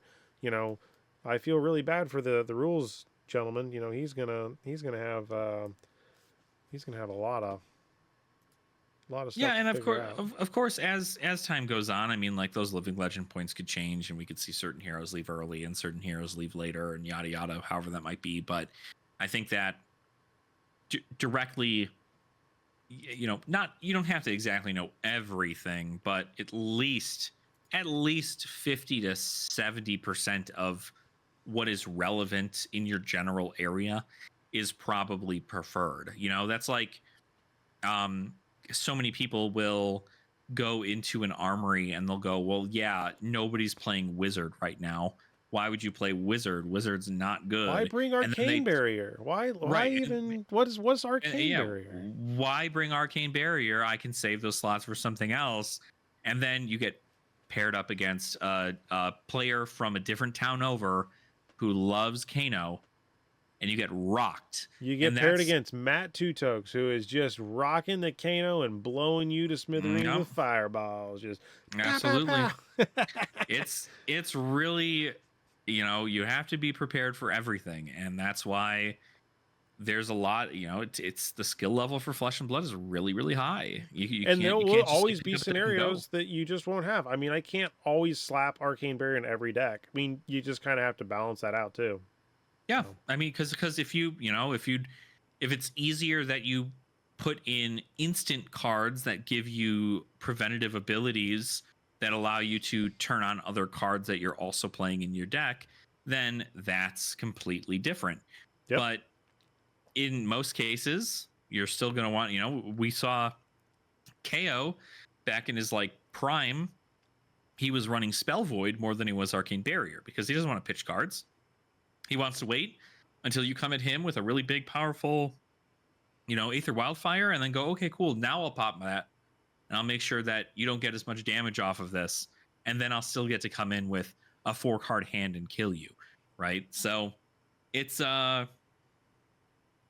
I don't know. There's tons of different things. I don't know if we have even the time to get into like the Oh, the sure, thought sure. process and That's an episode in and of strategy itself. of Yeah. yeah, that's a lot, but it's a learning thing, right? I mean, the more you go out, the more you play, you go to your armory, you just keep going no matter what, even if you don't like the meta, even if you don't like your hero that you're playing, even though you should probably enjoy the hero you're playing, and even if that hero isn't relevant in your current meta, just play it, just have a fun time, go learn your stuff, Well, I'm and gonna shout out that's Dice it. Commando on something real quick because I agree with his statement. He actually made a comment. I wonder if I can find it quickly, but essentially it's in regards to this and stating that he hopes. I'm gonna try to paraphrase while I'm hopefully loading it. Yeah, it's awesome that this is coming out, but the initial concern is based on current attendance. I would expect that this gym uh, pack is going to Mm-hmm. grow that attendance, and I do think that he is spot on. I agree with him that hopefully they understand, or the game store owners and LSS know that this is going to bring people out of the woodwork. It's going to bring somebody like me who typically does not have the ability or time. I'm going to make the time because now there is a greater than zero chance I'm going to get something that I actually care about, worse versus in the past I wasn't going to get anything. So it was just me going for the fact that I wanted to test something new, or I really actually had that freedom at that time. So yeah, I think that he's spot on that this may grow and really bolster attendance numbers at a lot of different LS or game stores across the world. So Yeah, for sure. And I mean, you do also have to remember that, like, whenever you go to an armory, even right now, you do still get a promo, something that you can't get in a pack or anything like. You still get a promo. So, what do you mean? No, you don't. You don't get a promo. Why not? Your store does not have any promos at all. Well, it depends. I'm not going to say which stores, and I'm not going to say the exact scenarios. Maybe I'll tell you after offline. But let's just say this: when you go to events, depending on what events you go to, it is not a Uh huh. guarantee you will actually get either. You don't like we don't get packs for participation But that's at a fine. certain store, and you don't Uh huh. necessarily get a promo. They would go to like the top. Like the promos would only go to like the top. You got first place, you get this promo. You got second place, you get this promo. You got third place, you get this promo. And then from there, not everybody gets a promo. That's not always the case. Because like, there's the promos are participation prizes. Like Hmm. that is what the like the count your blessings and the flittering charges, and those are participation And things prizes. probably have changed locally, but back when I was doing this more heavy-handed a year or two ago, Hmm. I was not getting prizes. That's why I stopped. It was just not. I was paying $5 going, hanging out, and I wasn't getting nothing. So Yeah, just absolutely. No, that's an awful LGS, and you should not be going there anymore. Like that is like that's what I'm saying. Like this is why I'm hoping that the gem pack is distributed the way it should be, which is everybody who pays entry gets a gem pack. And if you have extra gem packs at the end of the tournament that you're like, oh yeah, cool, we can give a little bit more out. You can do one day where like the winner gets 3 gem packs as opposed to just the one And for that's entry. exactly what James said. And Yep. I again, I applaud him for that. I think that is a Mm-hmm. fantastic mindset Yeah. because it can do multiple things, right? It empowers the game store to make those decisions Mm-hmm. that's best for their local community. If the local community, which is at one particular store, is super grindy and hardcore, I'm not going to go to that tournament because, sure, they will probably choose there to award a heavier pot to the higher tier and then tier down to where the lowers like me probably wouldn't get anything. And I'm fine with that. That is that specific store. But then I can go to my other store that plays the more casual and it's just everybody having fun. And sure, you get a pack, you get a pack, you get a pack. Great. You know what? I will enjoy that. And I will go out of my way to go to that store to go to Yeah. that because I understand that is the thing I enjoy. And I get that this may or may not be sustainable long term, right? At a certain point, there may grow a community that outstrips the number of these packs given per event possible. So then it becomes Yeah, random or it but becomes other things, and I, that's but fine. I think if it comes down to the point where they're not, it. I don't know what the numbers look like specifically for this, but I'd imagine that if turnout for events doubles at Yep. every single LGS because of this specific thing, they have already allocated that at an average level, 25 packs a month on average is what they're looking to give out on a regular basis. Now, they could change that, but if their goal for this set and for these gem packs is for one person to get them for participation at any time they pay entry, they get a gem pack, then that number has to be significantly low for them to be considered for additional prizing, because then they could get 2 cartons every single 2 months as opposed to 1 carton every single 2 months. And then that's 100 gem packs every 2 months that you're able to spread amongst individuals who come in for your event. And so if that really is the case, and you see if gem packs double the attendance of every single armory in the entirety of the world, then like Then they've done something extremely great and should be thoroughly congratulated too, by the way. Like absolutely, but it's also that like that it's a doesn't win for that everybody. doesn't It's a win for the stores. It's a win for because though people will buy snacks when they're there, people will pay for the event. I mean, there is no bad in any of this, which is right. fantastic. Two thumbs up. Well, except you also have to think about the fact that in some cases there's not enough space for you to Yep. do that. And that's another thing too. Like, and I will shout them out. MinMax Games, absolutely amazing store out in Addison, Illinois. You should go check them out. But they don't have any space to play in their place. Like, it's very small, unless they've changed it recently. It's a very small space for you to play. And if the turnout even doubles, Sure. they're not going to be able to play in their space. They're going to have to go to get an entirely new venue to be able to play armories, right? And so Well, there's a lot of logistics put into it we to had do some that. But very very big stores here in Indianapolis that would have been prime candidates for larger events and some of them opted to mess with the community, and I think the community said bye bye. Bye bye bye. Yeah. They exited stage left dancing as they disheaded or they dishonored that game store out of existence in the community's eyes, because they don't even host tournaments anymore. I don't think anybody goes there, but there have been others that have taken up some of those torches. So it's nice And how those ebb and flow, gaps will come. Yeah. And It's good. I mean, at some point, what it comes down to, right, is that if the gem packs are able to be distributed to a level that makes sense and that allocation is good, and you don't get down to like the last week in the second month and then go, oh, yep, we're out of gem packs. Guess everybody's just going to, I don't know, here's $1. Like, they're not going to do, Ooh, they're not going to do that at some point. Yeah. You almost got it. Almost got it. But I think it's something that they're going to be allocated well enough, because some people also just don't have the ability to make it to armories, and some people don't even have access to an armory near them. Let alone like an hour and a half away. Me and you are in pretty great geographic regions, respectively. Like, I have several stores to choose from. It looks like in your area, you got several stores to choose from. So we have a lot of options. I've heard other people talking, their nearest store is, 4 hours away or a 6-hour drive. It's like, holy moly, I would have never, that stinks for a myriad of reasons. I wouldn't have started playing Flesh and Blood. I'm gonna be entirely honest. I think if my nearest LGS was 4 hours away that played Flesh and Blood, and there was no LGS near me that did, what I would immediately start doing first and foremost is I would go to the LGSs near me, and I would see whether or not they were interested in starting to do this, and I'd give them the whole rundown. But for me, just starting to go into a different LGS and say, hey, I would like you for you to run these events, I would need to then get several people in my general area to show up there at a scheduled time, like you were setting up for like a D&D session, to go and play in an armory. And if you can't make that happen, then that store is not going to run Flesh and Blood, and then your armory is still only 4 hours away. And I could not even possibly imagine driving 4 hours for an armory. So that's a long. I do want to circle back before we forget about it. There were two other cards that were mentioned. A Guardian card called Rolling Fissure, that apparently is supposed to engage with auras. How would that work? What do you think? I mean, Jarl just came out, and Jarl has a bunch of cards that care about auras, so that makes sense. Okay, I mean, slap in, just easy to go, works for a couple heroes. I mean, I just don't know. I'm not a main in Guardian, so I really don't know much about the interactability between like.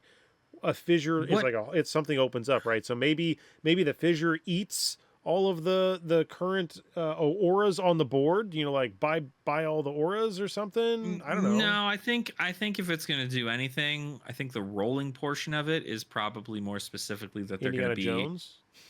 Give you. It'll probably give a lot of your auras go again. That would not normally.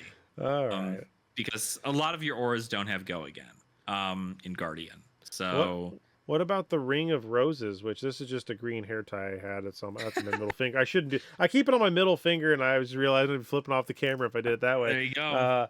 Verdance is getting a cool Ring of Roses. By the way, those the art cards that came in Rosetta, the things that were the double-sided. You're gonna talk about the feet?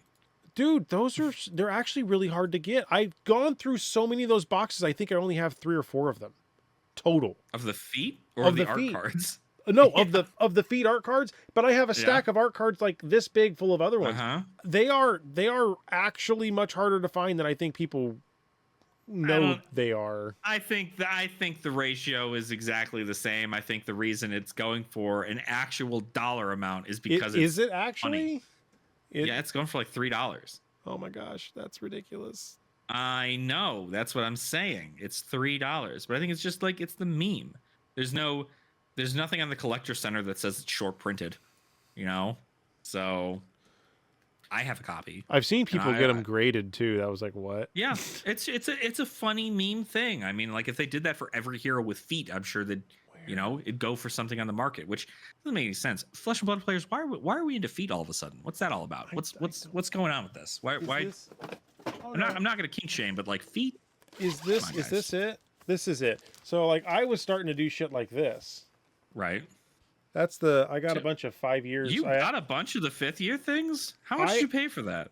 uh I'd have to go. I'd have to go check my messages. I asked to get them from a specific vendor or guy I that I see. had that was going out I there. see. I was like, I really want to have a binder where the front page is nothing but that.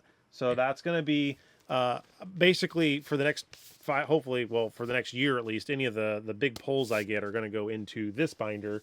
The There you binder go. that I had behind me, which is kind of like the first 5 years. I've been sorting my Marvels and Heroes and stuff like that, and Mm-hmm.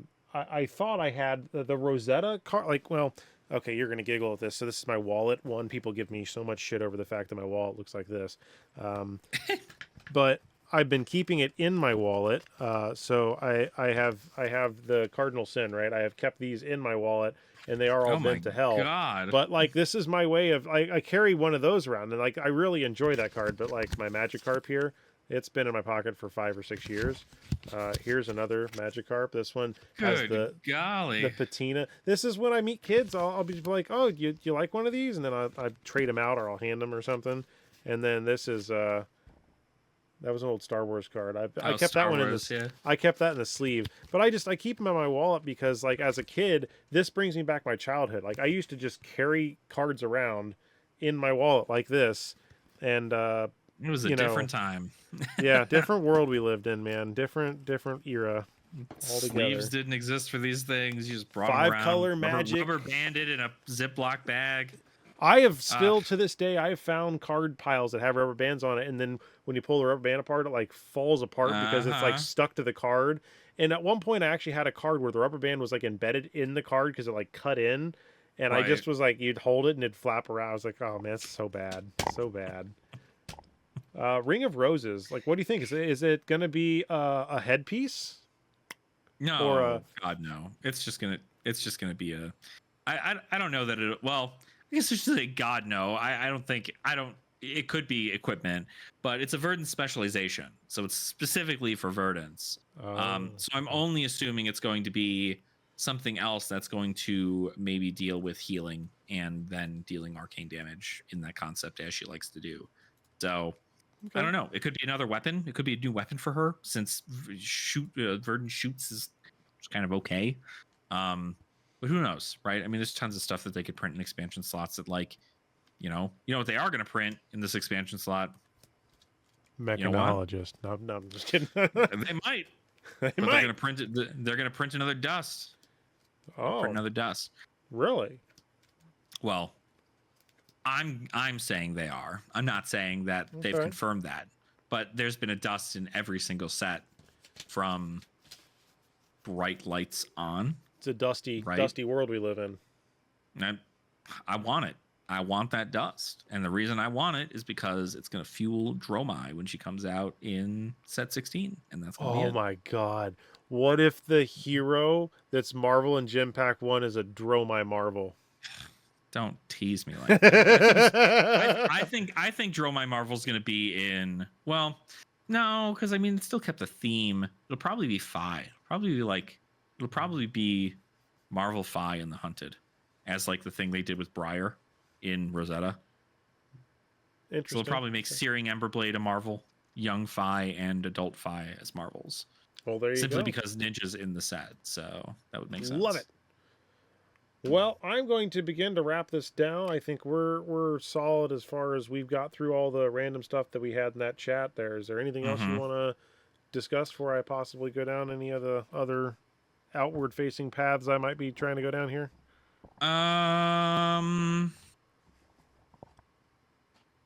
No, I think that pretty much covers it. I think it was a great dev talk to listen to, and I think I don't know, I'm super excited about gem packs. I like it seriously. Like I care so much about the armory scene, and like I know I don't do enough personally, like locally, because I just don't have the time to do so.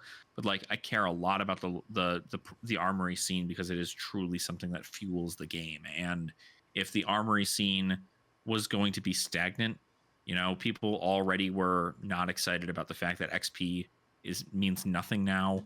The gem packs are now a way to just be like, hey, we're listening. We want the experience at an armory to be good.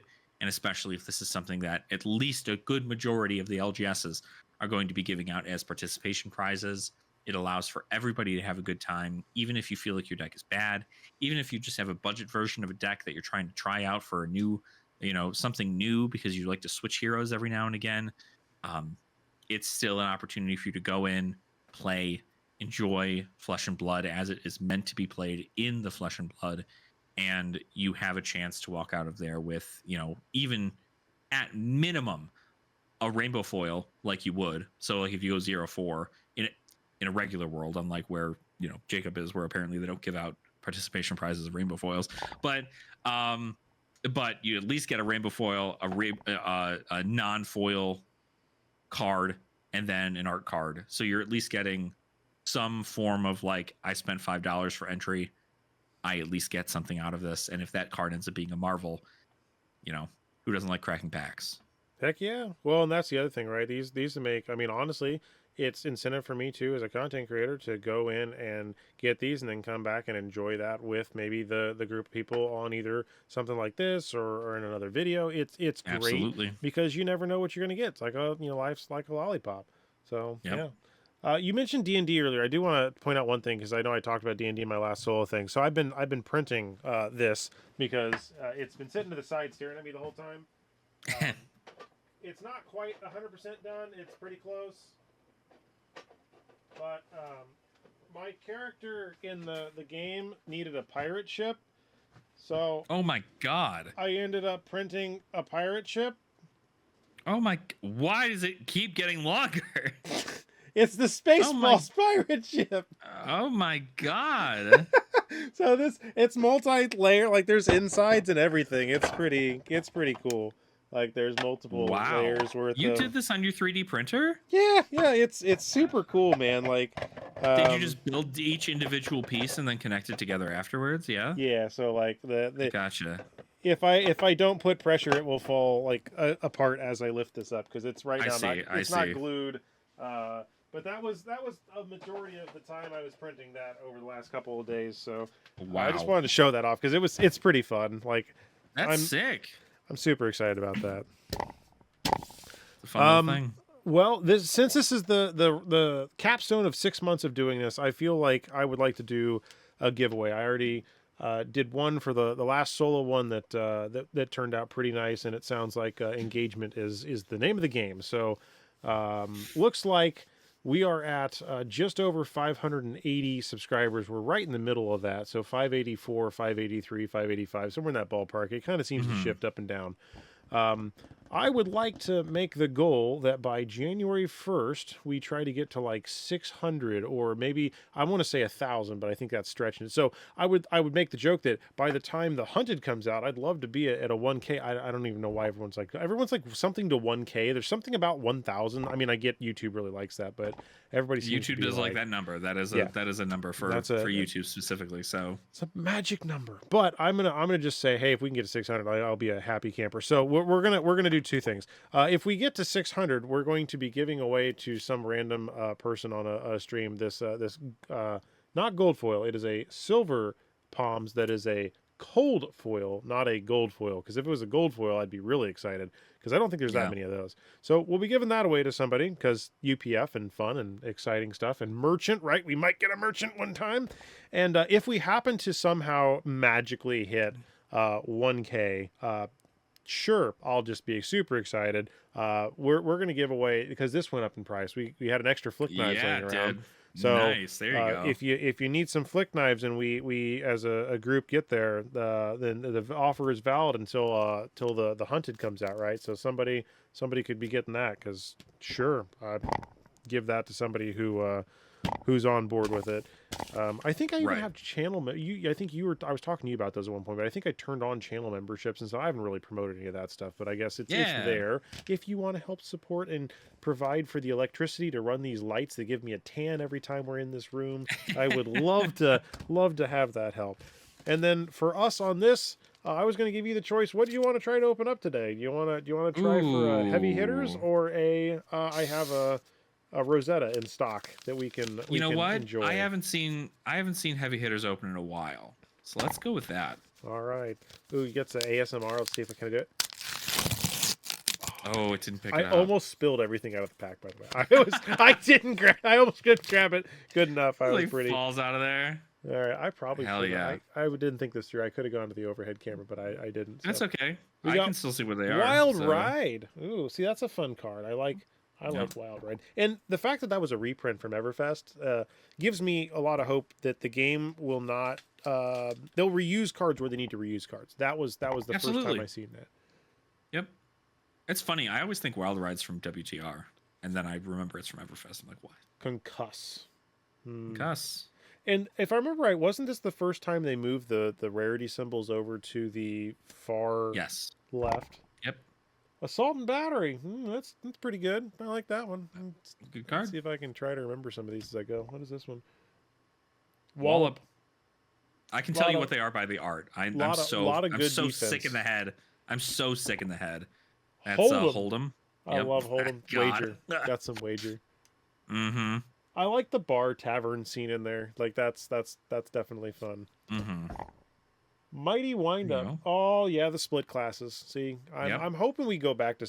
I wonder if I've been trying to think this through. I don't think we're going to see split class cards in the Hunted, because I think there's two distinct. You got Royal and you have Draconic. You might have a couple of Royal Draconic cards, but I don't think you're going to see like an either or. I honestly think you're going to see Draconic and you're going to see Chaos, and then there's going to be class cards specifically because you're not going to get anything Royal. It's going to be Draconic cards. What do you think the fourth hero is? It's an assassin again. It's a different assassin. Two assassins. It's the mystical assassin. Mm-hmm. Lead with speed. Oh yeah, this is during the pre-release, these cards really made my deck super good. Insane. I love Lead with speed. All right, what do we got next? Oh, wage. Give me some wage. Yar! Yep. Passing that gold out there. Brute and Guardians. Beautiful stuff. Mm-hmm. Here you go. Money where your mouth is. I mean, when you start looking at this, it's like you can build a bar scene. I really hope one day we get a panoramic of like you put all the art together and it creates this like panoramic image. Maybe that's what those art cards are. Technically, the art cards were there. And I don't want to say that I influenced that in any way, shape, or form, because I don't think there was a way I did, but I always pointed out in my binder behind me I had a Pokemon mural that had the 9-card Gyarados set in it that I like. But when I saw that, the first thing that went through my mind is, holy crap, somebody somewhere decided that the mural idea is Lorcana has something similar, right? They've done that. But Magic the Gathering only had singular art cards. So, yeah who knows? And they actually changed it recently. Now they have nine like set cards. Oh, in the new Lorcana one they do? I haven't seen. I haven't. No, in the Lord of the Rings set for Magic the Gathering. Has that. Okay. Yep. They have entire like battle scenes. Shout out to I think Riddler Man. Isn't this his spoiler? That was his special. I think so. Yeah. Yeah, Glory Seeker. This is the little. I'll have to next time I see him. I have to have him sign one of these because don't have one of those in my collection. All right, then next up on the list we got trade in. Yep, we're trading our model of episodes in for something different. We got Smack of Reality. We're getting smacked. Raise an Army. There you go. That's pretty cool. Majestic. Ooh, let's see that. Kasai. I don't know how to play Kasai very well. Maybe this is a good chance for me to learn Kasai. She's fun. Ooh, Test of Agility. Nice. And a Might, not a splitty, but it's actually one of the rarer tokens because it's the full size. They don't. Yeah, if you ever get the what the hell are those guys called? The split ones? No, what are the name of the Centauri Sellswords? The Centauri Sellsword tokens that Kasai makes with Raise the Army. Yeah, insanely rare to get. Like really rare to get. Yeah, like really rare. I think I have like 3, and I have like a ton of people's bulk, and like it's no kidding, pretty hard. And it's to find. It's a full size card. Yep. Mm-hmm. I wonder what people are trying to start. I mean, is that a known thing? They're about like a few dollars because it's no kidding. Yeah.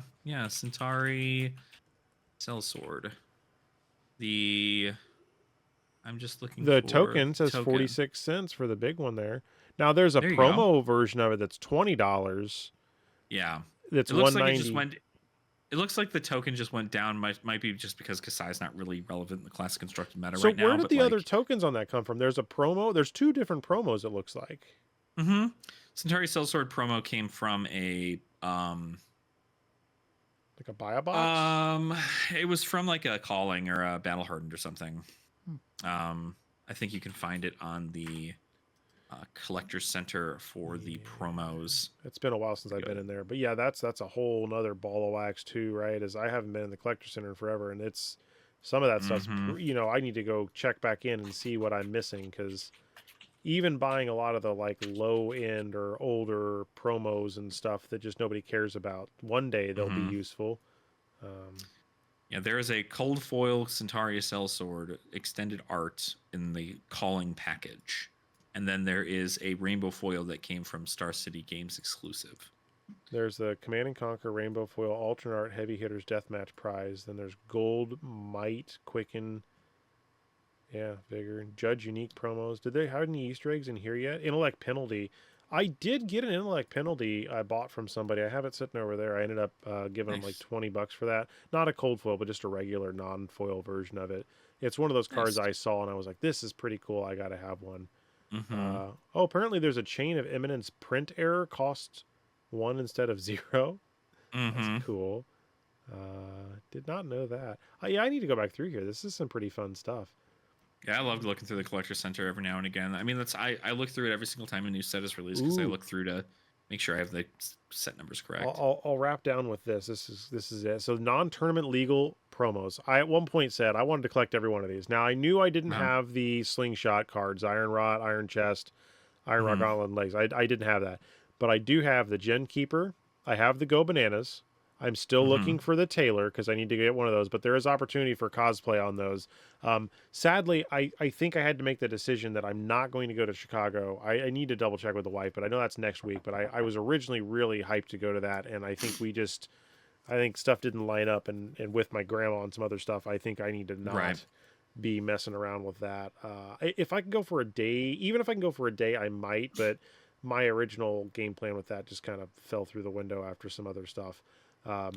But my idea was I was going to go dress as a card, and I was going to literally laser cut the front of the card and be like, and I'm going to be in the card and be like, look at me, I'm going to, put a card. I don't know. I thought it would be really cute. I was going to try to do the James White polo. Like I was going to have that on and then change it to like the blue shirt and then the pink shirt and then the orange shirt. I was just going to, just to fuck with somebody, just to be fun. Just slap a new shirt onto you every single time. That'd be funny. So the Tailor, because that was the joke, right? Is you could do it all 3 days. If it was a 3-day convention, because the joke is if you always wear the same shirt every day, people would be like, that's kind of disgusting. So it's like, oh, you can wear 3 different shirts and be like the James White shirt. I don't know. That's my thought. So, well, there's always next time. Yep, Yorick. I do have one of those. That's kind of cool. I still don't have this Tales of Adventure. I need to probably track one of those down. That's a relatively older one that I don't have. I have the Good Deeds Don't Go Unnoticed. I have Pink Visor. I have the Diamond. I do have the Slitherton Needle. That was 2 years ago. Was the Good Deeds? Yeah, I thought that was last year. No, it's December 22. It's very old. The rumor on that, if I don't know how true or false this is, right, is that was kind of held back and then re-released or something, or it was like delayed and then came out. But like that was originally intended for a whole nother thing, I thought, and that was what I heard. So no, I mean, as far as I know, it's a content creator appreciation kit, which is the same thing I got with my scarf for scarves. Oh, so sure. Well, what I'm saying is it is used for that, but I think it was there. I don't know. There's something about the card and the card art or something. There was a likeness factor. So I have to go look at somebody said some comments. I don't remember. But these exist. I have those. I do have this one. So I actually have all of these. I do not currently have this one, the Findel's Tunic version. I don't have the Hope Merchant or that one. I have one of the 3 of these, and I'm looking for these 2 here. And then I think via your graciousness, I'm going to be able to obtain one of these. So yep, that'll be that'd be pretty sweet. So I'm close to my full list on this. Like I'm very happy I'm close to that full list. Like, I mean, it's a short list. I mean, it's only 19 cards. I mean, it's pretty short comparatively. Well, it's not 19 cards. It's like 23 cards, but even still, it's a small amount. But these are like very specific promos, and so I mean, well, look at the judge who's to packs. say? Now I noticed that there's also a gap in number 7 here. I wonder if that's going to be. I always like looking for these question marks because it always tells me that something interesting might be coming up. Yeah, well, I mean, that's like when you take a look at Cold Foil Young Viserai was out of the question for a really, really long while, and now it finally is being given out as a promo at the Chicago Calling, and Okay. that's an old promo that they never released. Well, But there it you was go. assumed. Felling the Crown is apparently a content creator kit too. I didn't realize that. That's Which an one? older. Felling of the Crown is a cold foil Rosetta content creator gift, whatever that means. Oh, yeah, because I think you got it with the